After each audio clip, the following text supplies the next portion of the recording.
Hej, jeg hedder Pia og er frivillig her på MCH Arena. Hej, jeg hedder Tim, og jeg er også frivillig her på MCH Arena ved FC Midtjylland. Kom med! Hej, her ved Infohuset vil du møde Morten, som udleverer adgangskortet til de forældrefrivillige, som også viser, hvor du skal gå hen og hvilken indgang der skal bruge. Velkommen til båd 5 og 6. Båd 5 er den første, båd 6 er den sidste. Kom med, så vil jeg vise jer, hvad I skal.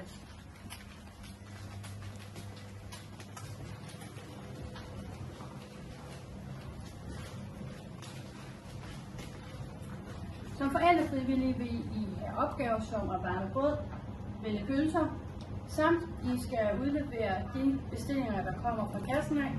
Derudover vil der være opgaver som at skænke øl og sodavand.